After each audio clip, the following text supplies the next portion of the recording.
सुनिए पेना के धुन गानों की अगली पेशकश।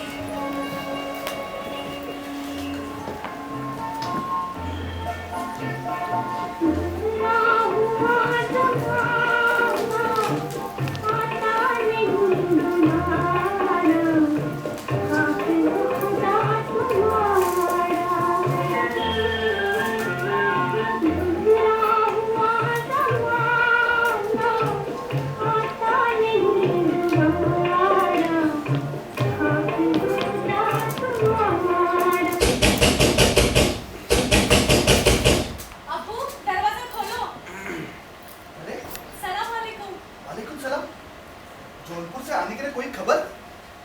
अचानक कैसे आना हुआ? अब्बू, ये क्या हालत बना के रखी है आपने आपकी? कितने खस्ता हो गए हैं आप।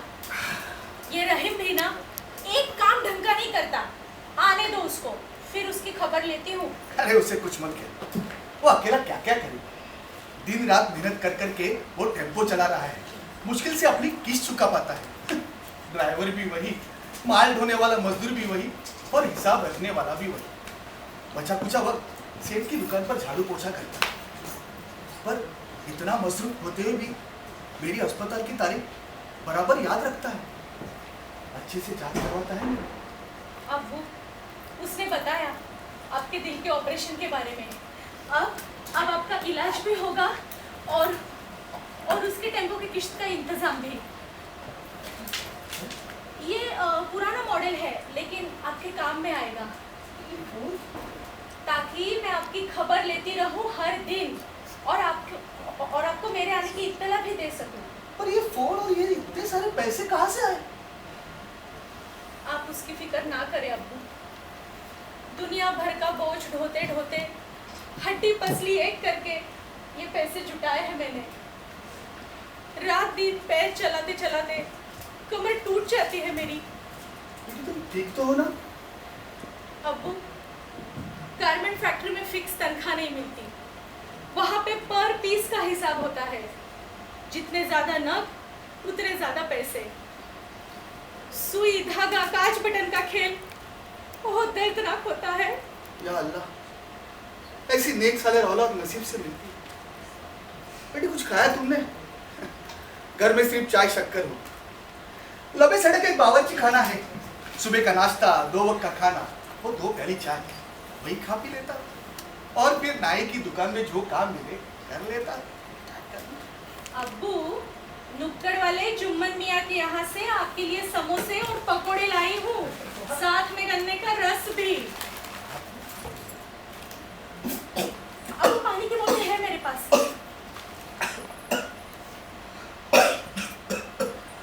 रहीम कितने बजे आएगा? कुछ बोल के गया था क्या? फोन करके पूछ लो ना।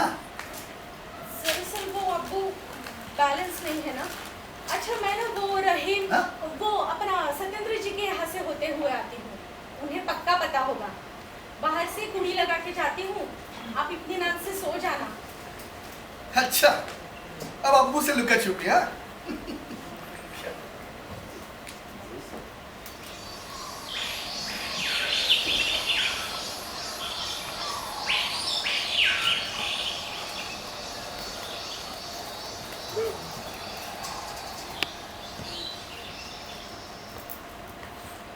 अरे शकीला, तुम? सलाम वालेकुम। ना आने की खबर, ना कोई सलाम, ना दुआ। ऐसे भी क्या नाराजगी है? 2-3 बार फोन काट दिया इसलिए ना, टेम्पो चला रहा था मैं। शकीला, मैं तुम्हें क्या बताऊं, आज मैं इतना खुश हूँ कि बयां करना मुश्किल है। जौनपुर के गारमेंट फैक्ट्री में एक ट्रांसफर का कॉन्ट्रैक्ट मिला है। अभी तो हफ्ते में 2-3 बार मिलना होगा, और हाँ, टेम्पो की किस्तें भी पूरी होगी 5 साल के बजाय। एक जमीन भी देख ली है मैंने, जहाँ अपना खाबों का 1 मंजिला ना पक्का घर बनाऊंगा। रहीम, अब बस भी करो। इतने ऊंचे भी खाब क्या देखना जो सफेद बादलों की तरह बिन पर से बिखर जाए। अरे पगली, क्या काले बादलों की तरह फूट फूट कर बरस रही है? कुछ तो बता।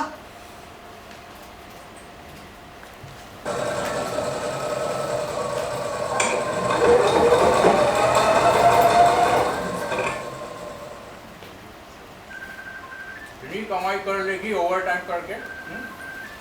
अरे दिन का 50 पीस करेगी, पीछे तिनका तिनका जमा करके पंछी घोंसला बना सकते हैं। इंसान को चाहिए ईंट, सीमेंट, रेत। सुन मेरी बात, मुन्नी बाई के कोठे पे लग जा, दिन दूनी रात चौगुनी आमदनी होगी। अच्छा दिन का छोड़, दिन के समय में तू खाली फैक्ट्री में काम करना, ताकि लोगों की नजर में तुम्हारी गरिमा बनी रहे, खर्चा पानी में निकल आए।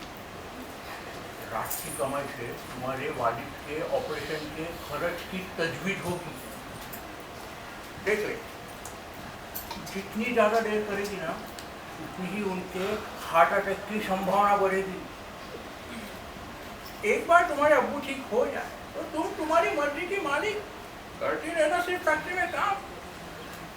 देख ले, सोच ले।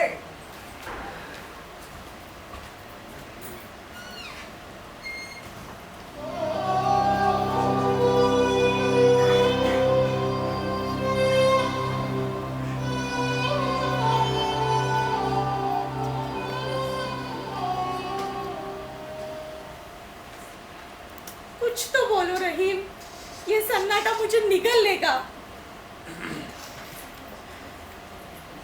जो बोलना था तुमने बोल दिया। जिस्म फिरोजी का तुम्हारा हो आती चांद को लगे ग्रहण की तरह था। ग्रहण निकला, चांद फिर से निकला। लेकिन चांद पे लगा दाग अब भी वही है। मुझे उससे कोई फर्क नहीं पड़ता। ना जिस्म फिरोजी का तुम्हारा कोई इरादा था और ना ही मैं अपने वादों से मुकर रहा हूँ। मैं कल ही आकर अब्बू से अपने रिश्तों की बात करता हूँ।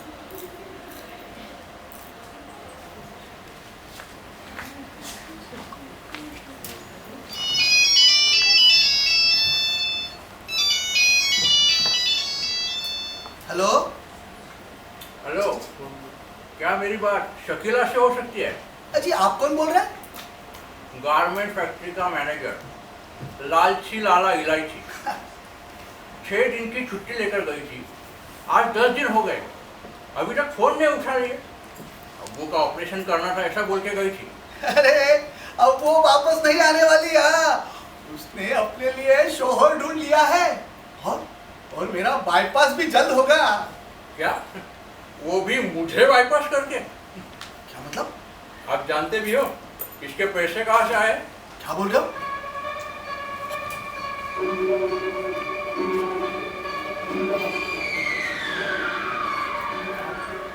बकवास बंद कर, फोन रख कमीने। लालची, यहाँ पे फोन मत करना दोबारा। शकीला, शकीला कहाँ मर गई? लानत है ऐसी औलाद पर। थूकता हूं मैं तुम्हारे इन पैसों पर। ऐसे हराम के पैसों से मिली जिंदगी से बेहतर तो मर जाना अच्छा होगा। दूर रहना मुझसे। आज से तुम्हारा बाप तुम्हारे लिए मर गया। सुई धागा, हड्डियां तुड़वा कर दुनिया का बोझ उठाने का हिसाब और मतलब अब समझा मुझे। या अल्लाह, काश मेरी बेगम के साथ मुझे भी उठा लिया होता। अब्बू,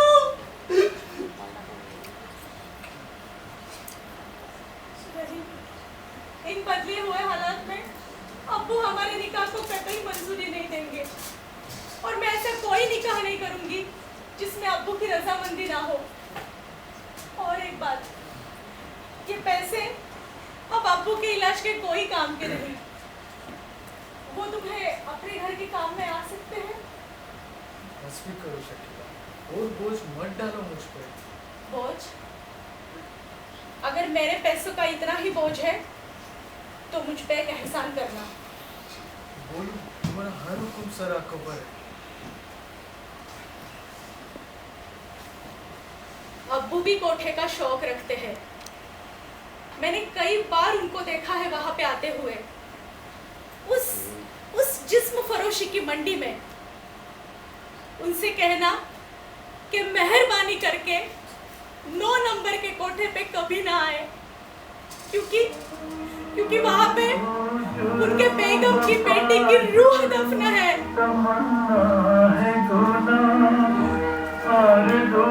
जुर्म वफा जुर्म तमन्ना